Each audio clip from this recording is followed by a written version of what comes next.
요한복음 5장 30절부터 47절 말씀 보겠습니다.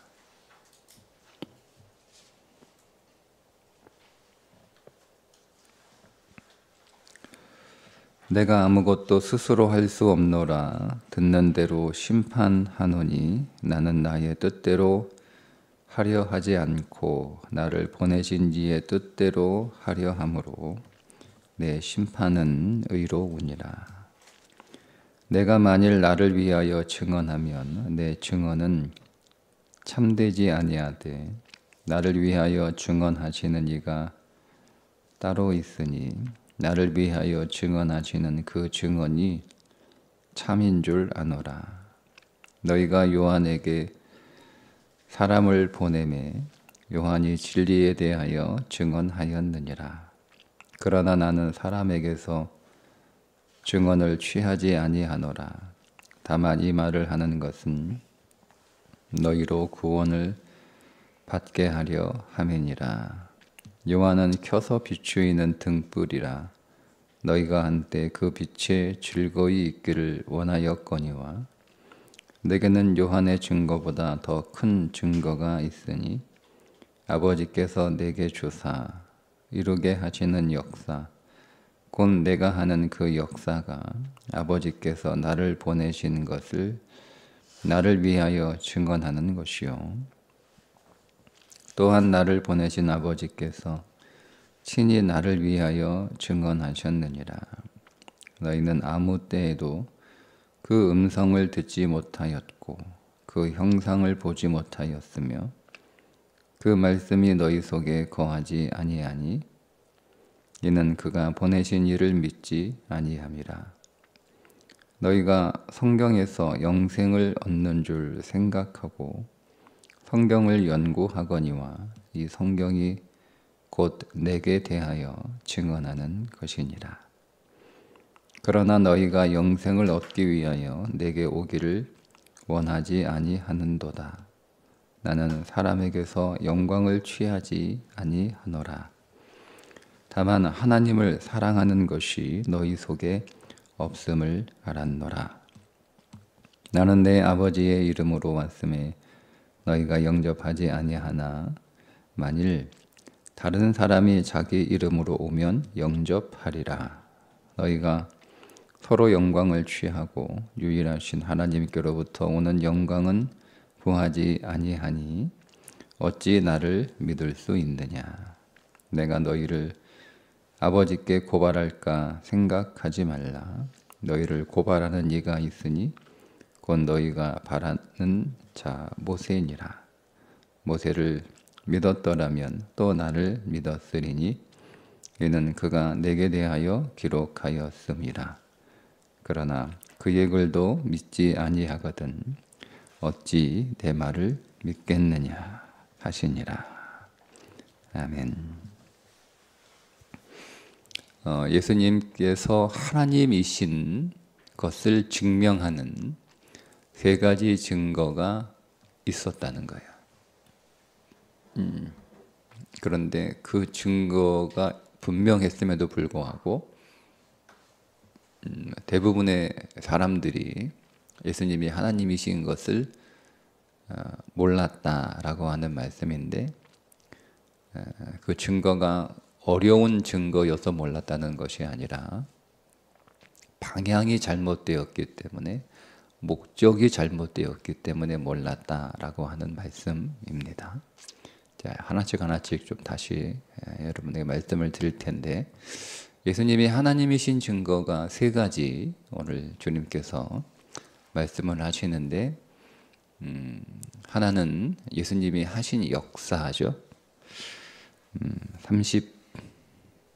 36절에 곧 내가 하는 그 역사가 아버지께서 나를 보내신 것을 나를 위하여 증언하는 것이요.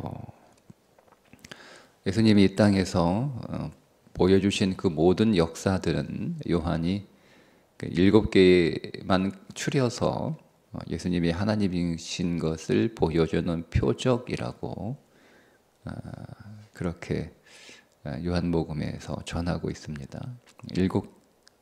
7가지만이 아니라 예수님이 이 땅에서 하셨던 모든 주님의 일들이 하나님이시라고 하는 표적들입니다. 예수님이 하셨던 모든 일들이.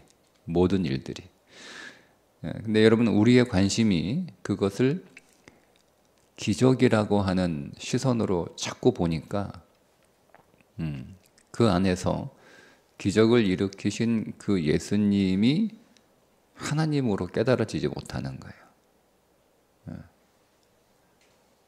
그런 표적들은, 그런 기적들은 세상도 어쩌면 할 수 있는 것들처럼 보이죠. 모세가 바로 앞에서 10가지 재앙을 시연하잖아요. 근데 그 가운데 처음 몇 가지는 애굽의 술사들도 할 수 있는 거예요. 애굽의 술사들도. 그러니까 여러분, 우리가 그 예수님을 하나님으로 이해하기 위해서 예수님이 행하셨던 그 표적들을 보지 않고 단순히 어떤 기적, 탁월하고 특별한 어떤 신비한 기적의 관점으로 보게 되면 그저 예수님을 세상의 술사 정도로 이해할 수밖에 없어요. 그러니까 그런 세상의 술사를 찾아가는 많은 사람들이 있잖아요. 그 세상의 술사가 필요한 사람들. 여러분에게도 그런 세상의 술사가 필요하잖아요. 우리의 삶의 현실에서. 우리의 삶에 뭔가를 좀 바꿔주고 달라지게 하고 뭔가 더 있게 하고 뭐 이런 것들. 그러니까 예수님을 그런 식으로 봤다는 거죠. 예수님이 수많은 표적들을 우리에게 보여주셨는데 그것을 단지 내 인생 안에 이런 기적이 일어났으면 좋겠다라고 하는 식으로 본 거예요.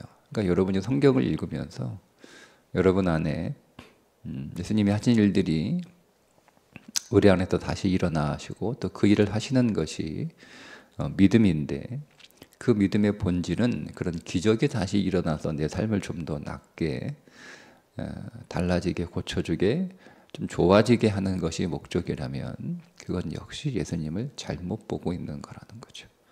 그런 일들을 통해서 우리가 본질적으로 만나야 되는 것은 더 좋아진 나의 삶이 아니라 내 인생 안으로 찾아오신 하나님이신 예수 그리스도입니다. 두 번째는 하나님의 아버지의 증언이라고 말씀을 하시죠. 37절에 또한 나를 보내신 아버지께서 친히 나를 증언하셨느니라. 이것은 구약 성경의 그 예언된 말씀들을 가르치는 겁니다. 구약에 메시아가 오실 것이다 라고 하는 말씀들이 계속 기록되어 있어요. 이것들을 바리새인들은 아주 잘 알고 있죠. 그러니까 그 말씀 때문에 메시아를 기다리고 있었으니까. 그런데 그 예언된 메시아가 자기들 눈앞에 있음에도 불구하고 그들은 그 메시아를, 그들이 기다리고 있었던 메시아를 알아보지 못하죠. 그 이유도 역시 똑같습니다. 관역이 잘못됐기 때문에 그렇습니다. 또 하나의 증거는 성경 전체가 뭐 예언만이 아니라 성경 전체가, 그러면 이들에게 성경 전체는 지금 우리가 사용하고 있는 성경 전체일 수도 있고 또 모세오경일 수도 있고 어쨌든 그들이 성경으로 삼고 있는 것들이죠. 39절 하반절에 너희가 성경에서 영생을 얻는 줄 생각하고 성경을 연구하거니와 이 성경이 곧 내게 대하여 증언하는 것이니라. 그러니까 예수님께서 구약 성경이 무엇을 목적으로 쓰여졌는지를 분명하게 말씀을 하셨어요. 구약에는 예수가 등장하지 않는다. 그건 이제 구약 학자들이나 하는 이야기고,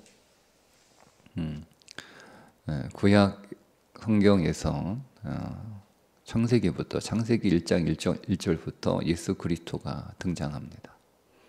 그러니까 구약 성경 전체는 예수 그리스도에 관한 말씀이기 때문에 우리는 구약 성경에서도 예수 그리스도를 발견하고 만날 수가 있습니다. 그런데 말씀드린 것처럼 바리새인들은 구약 성경을 아주 사랑하고 그 성경의 가치를 인정하고 심지어 거기에서 영생을 얻는다라고 알고 있었음에도 불구하고 그 구약 성경을 어떻게 읽은 거예요? 자기들의 전통과 자기들의 사상을 지지하고 증명하는 것으로만 삼은 거예요. 그러니까 내 주장이나 내 생각이 옳다, 우리의 전통이 옳다. 그들의 전통이 뭡니까? 예를 들면 그 예수님께서 그런 말씀도 하나 해주셨는데 마태복음 15장 1절 이하에 그들이 말씀을 생명으로 붙잡지 않고 그들의 전통이나 그들의 사상을 지지하는 것으로만 삼고 있는 예를 들어주시는데 그 가운데 하나가 고르반이죠. 고르반. 내가 고르반 했으면 하나님 앞에 다 드려가지고 내가 부모님 드릴 게 없네 이렇게 예를 들자면 가나 혼인잔치에서도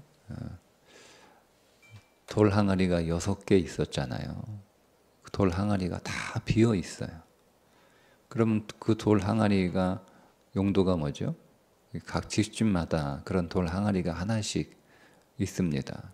밖에 나갔다가 집으로 돌아오면 들어갈 때 밖에서 내가 어떤 부정한 것에 접촉되었는지 알 수 없으니까 단순히 위생을 위하여 손을 씻는 것이 아니라 부정한 것에 나도 모른 채 접촉될 수 있었기 때문에 그 부정을 씻기 위하여 그 돌 항아리를 집 문 앞에 두고 거기에 물을 담아두어서 손을 씻고 들어가는 거예요.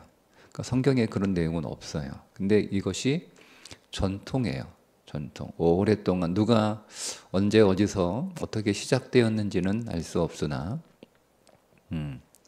성경에서 부정한 것들에 대하여 경계가 아주 심하니까 우리가 밖에 나가서 우리가 알고 부정한 것을 접촉했으면 당연히 그 부정한 것을 씻고 해결하고 집에 들어가야 되지만 나도 모르는 사이에 부정하는 것에 접촉될 수 있으니까 내가 씻고 들어가자라고 하는 그 마음의 출발은 좋은 거잖아요. 그죠? 더 정결해지고 더 거룩해지려고 하는 그 마음에서 출발된 것은 맞지만 그런데 그것이 그 전통이 계속 이어져 내려오면서 자 이제 사람들의 집마다 돌 항아리가 있는데 그 돌 항아리에 물은 없는 거예요. 이게 무슨 얘기입니까? 더 이상 씻지 않는다는 거예요. 그런데 돌 항아리가 없는 집은 사람들이 뭐라고 생각하는 거예요?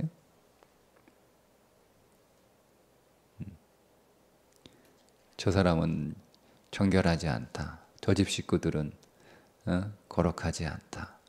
밖에 나갔다 와서 어떤 부정한 것에 접촉되었는지도 모르는데 그냥 쑥 들어가는 저 집은 부정한 집이다. 그러니까 이런 시선들이 다 있는 거예요. 그러니까 그런 시선들은 싫고 그렇다고 나갈 때마다 계속 나갔다 들어갔다가 손을 씻으려면 물을 계속 갈아줘야 되는 거잖아요. 물을 계속 갈아줘야 돼. 그 돌 항아리 하나가 물 2~3통 드는 정도의 양이라고 하니까 약 100리터 정도가 들어가는 물이거든요. 그러니까 여러분 얼마나 많은 물이에요. 얼마나 많은 물이에요. 그러니까 사실은 그렇게 많은 그 물을 담아둘 큰 항아리를 둘 필요가 없는데 큰 거를 두는 거예요. 왜요? 보여주기 위해서. 보여주기 위해서. 그리고 큰 거 보여주기 위해서 거기다 갖다 놨는데 그 물을 100리터씩 매번 갈아줘야 되니까 여러분 그 물이 귀한 땅에서 그 손 하나 씻으려고 그 물 계속 갈아주는 게 그게 얼마나 번거롭고 수고롭고 또 아까운 거예요. 그러니까 안 할 수는 없고 전통이니까 안 하자니 사람들의 시선이나 이런 것들이 부담스럽고 사람들에게는 좀 괜찮다라고 하는 모습은 보여주고 싶고 그러니까 큰 거 갖다 놓고 그런데 빈 항아리인 채로 뒀다는 거죠. 네. 그러니까 그런 시선으로 성경을 보니까 예수 그리스도를 만날 수 없는 거예요. 세 가지 분명한 증거가 너희들에게 이미 있다는 거죠. 내가 와서 수많은 표적들을 너희들에게 이미 보여줬고, 그런데 그 표적은 뭐 세상 술사도 너희들이 할 수 있다라고 생각을 뭐 할 수도 있으니까 그래서 너희들이 인정하고 너희들이 소중하게 여기고 심지어 너희들이 생명처럼 여기는 하나님의 예언, 그 예언을 통해서 이미 내가 하나님인 것이 증거가 됐고 또 성경 전체가 이미 나에 관한 말씀인 것이 분명함에도 불구하고 너희들이 나를 하나님으로 발견하지 못하는 이유는 두 가지인 거예요. 두 가지. 다시 정리해서 말씀을 드리면 첫째는 자기들의 전통과 사상을 지지하는 것으로만 성경을 삼기 때문에 그렇습니다. 그래서 그것을 38절에 거하지 아니하니 이렇게 말씀을 하죠. 자, 38절에 그 말씀이 너희 속에 거하지 아니하니. 그러니까 그 말씀을 여기서 거하지 않는다라고 하는 말씀은 붙들지 않는다라는 뜻이거든요. 그러니까 성경을 붙잡지 않아요. 성경을. 그게 말씀에 거하지 않는 거예요. 근데 그게 믿음이 없다는 뜻이잖아요. 네? 이는 그가 보내신 이를 믿지 아니함이라. 그러니까 여러분 우리가 말씀을 붙잡지 않는 것은 말씀 안에 거하지 않는 것이고 그것은 믿지 않는 거라는 거예요. 그러니까 여러분 여러분 이런 뜻이에요. 성도가 성경을 읽지 않으면 그 사람은 믿음이 없는 사람이라고 얘기해도 이 말씀의 맥락 안에서 전혀 틀린 말은 아니에요. 그러니까 말씀을 붙들려면 말씀 안에 거하려면 일단은 그 말씀을 읽어야 될 거 아니에요. 그러니까 말씀이 없는 신앙생활은 그저 관념적인 신앙생활이요. 빈 항아리의 신앙생활일 뿐이에요. 빈 항아리의 신앙생활. 항아리에는 큰 게 진문 앞에 있는데 그 용도는 그저 자신을 정결하게 하고 자신을 씻고 자신을 새롭게 하고 자신을 거룩하게 하기 위한 용도가 아니라 사람들에게 보여주기 위한 용도라. 사람들에게 보여주기 위한.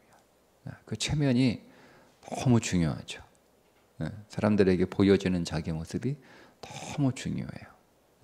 그 자기 자랑을 자기 사랑이라고 성경이 말씀하고 있습니다. 그래서 두 번째, 자기의 영광을 취하기 때문에 그리스도를 만날 수 없다. 이렇게 말씀하죠. 자, 그게 어디에 나와 있냐면 42절에 다만 하나님을 사랑하는 것이 너희 속에 없음을 알았노라. 사람은 사랑하지 않으면 죽습니다. 그런데 하나님을 사랑하지 않는다라고 하는 말은 사랑이 아예 없다는 뜻이 아니라 다른 걸 사랑한다는 뜻이잖아요. 그죠? 그러니까 자기를 사랑한다는 뜻이에요. 그러니까 자기를 사랑하기 때문에 믿음이 없는 거죠. 근데 그 자기를 사랑하는 것을 뭐라고 말씀하고 있냐면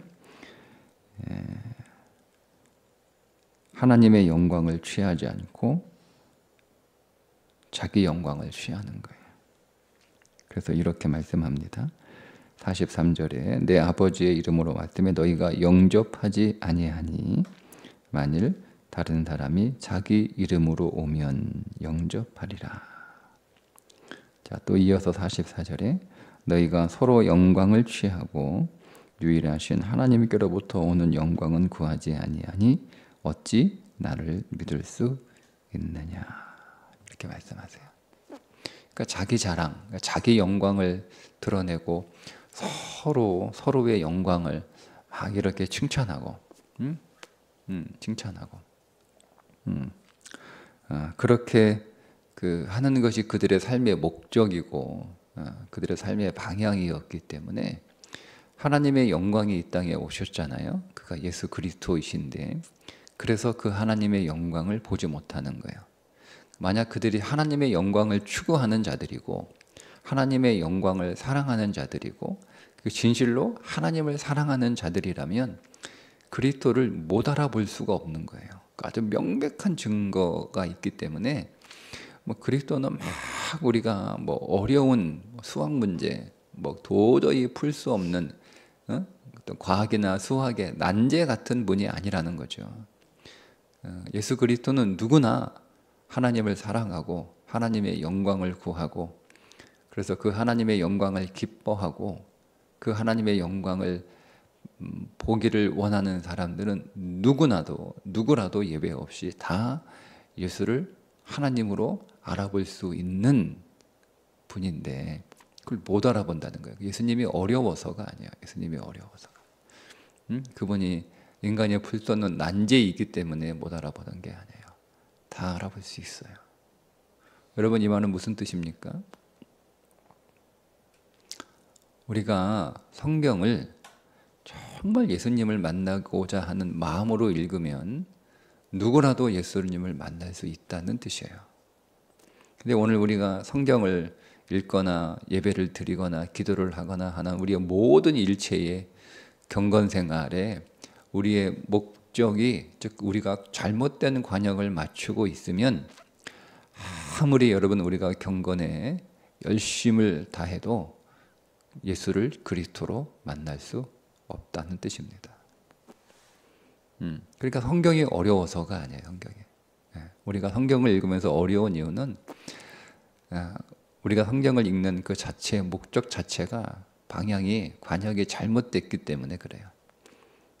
거기서 자기의 생각을 지지하거나 그렇잖아요. 내 욕망이 있는데 이게 내 욕심인가? 정말 이게 내 욕심인가?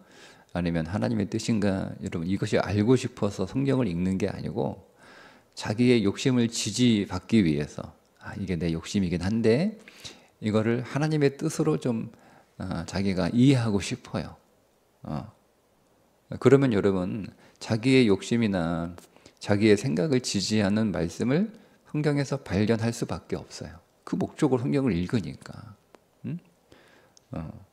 그러니까 거기서는 여러분 자기의 생각을 지지하는 말씀을 목적으로 성경을 읽으니까 거기서 우리가 어떻게 그리스도를 만나요?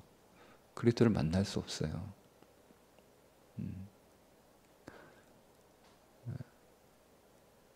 우리는 성경을 읽을 때 오직 하나. 내가 여기서 그리스도를 만나리라. 내가 여기서 우리 주 예수 그리스도를 발견하리라. 여러분, 그 마음으로, 그 목적으로 성경을 읽으면 그리스도는 언제나 우리에게 찾아오십니다. 어렵지 않아요. 우리가 오늘 예배를 드리는 것도 마찬가지. 오늘 우리가 예배를 드릴 때 여러분, 예배자리에 오는 사람들의 예배를 드려오는 목적이 다 똑같지는 않아요. 다 다른 목적으로 예배 드리러 와요. 그러면 그들이 원하는 그 목적만을 얻고 가는데 우리가 오늘 예배 드려오는 목적이 뭐죠? 우리가 하나님 만나는 거예요. 하나님을 다시 경험하는 거죠. 그분으로부터 오는 생명을 다시 공급받는 거예요. 우리가 일주일 동안 살면서 그 생명을 다 소진했잖아요. 그래서 다시 그 생명을 다시 공급받아 또 우리가 한 주간을 살아갈 수 있으니까 그 생명을 다시 공급받기 위해서, 근데 그 생명은 예수 그리스도라니까요. 예수 그리스도의 그 생명을 다시 공급받기 위해서 오늘 우리가 예배 드리러 오는 거예요.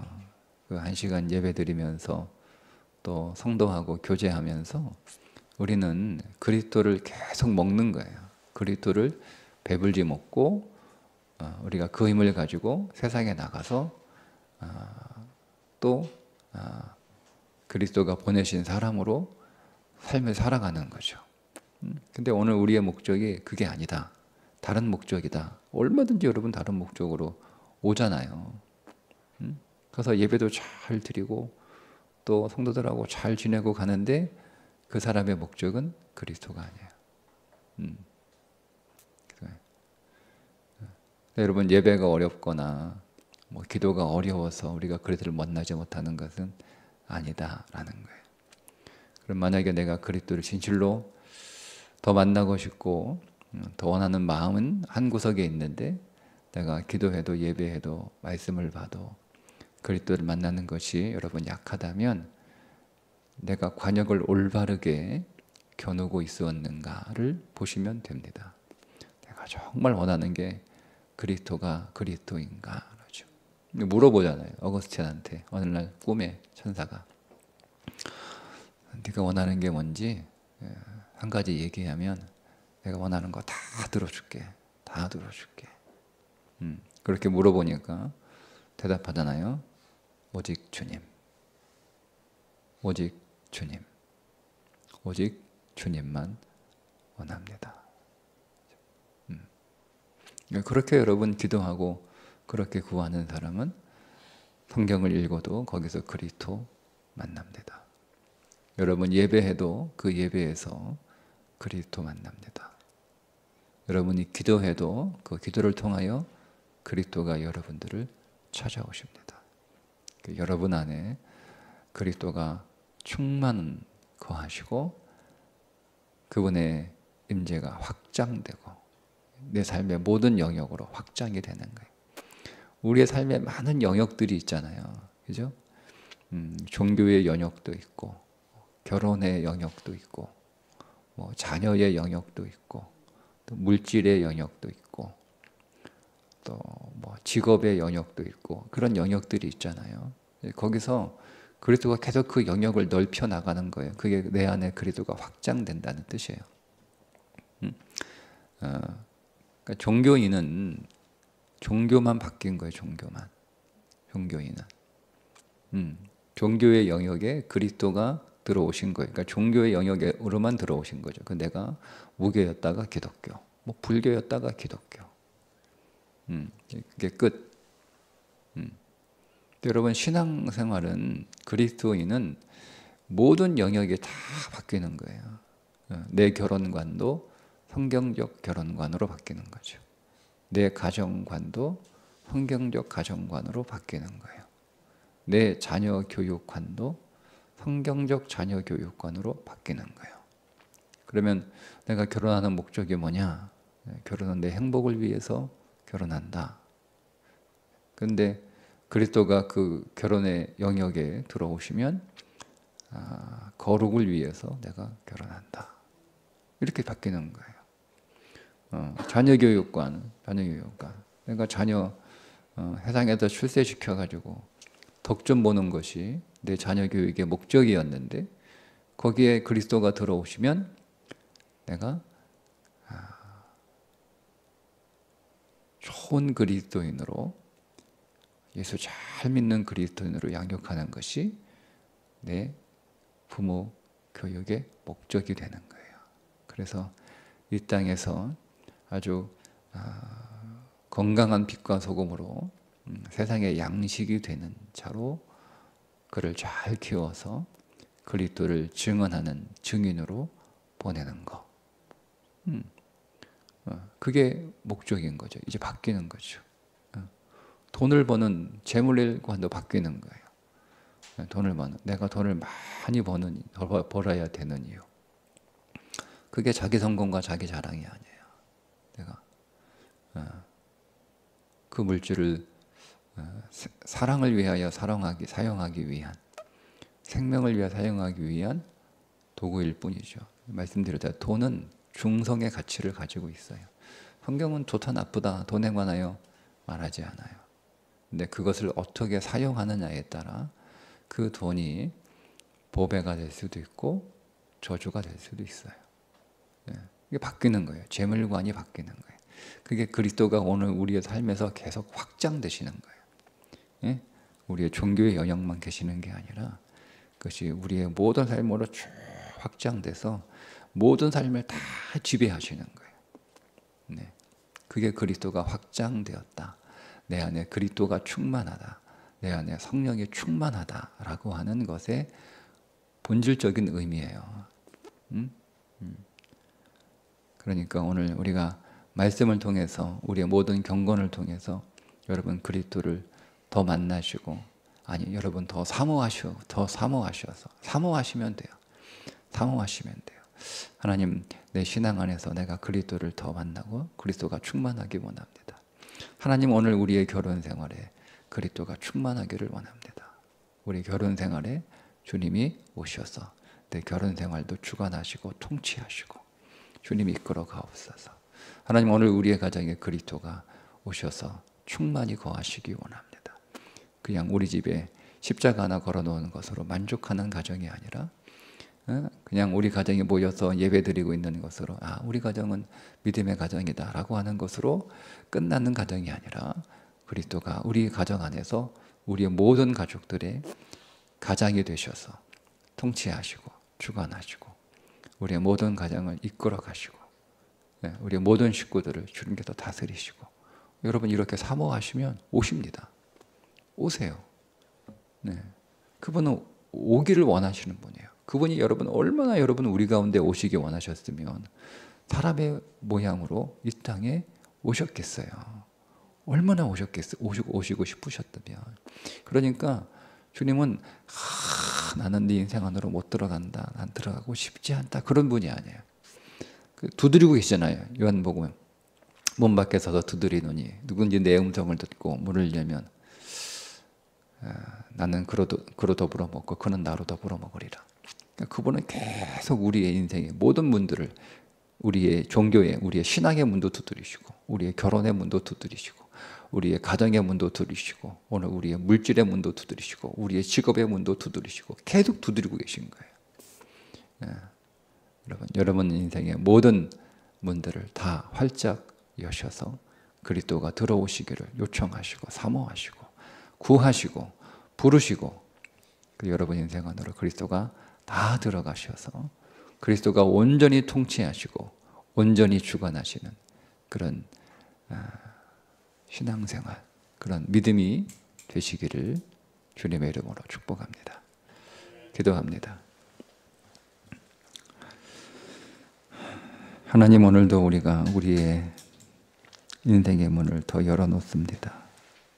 주님 간절히 구하고 원하오니 우리 인생 안으로 더 들어오셔서 우리의 모든 것들의 주인 되시고 우리의 모든 것들을 통치하시고 우리의 모든 것들을 사용하셔서 주님의 뜻을 이루시옵소서. 오늘도 우리가 예배 안에서 더 그리스도를 만나기를 원하는 간절한 마음으로 주님을 찾고 구하고 주님을 더 원하는 심령으로 오늘 주 앞에 나와 예배하는 우리 모든 성도들 되게 하여 주옵소서. 예수님의 이름으로 기도합니다. 아멘.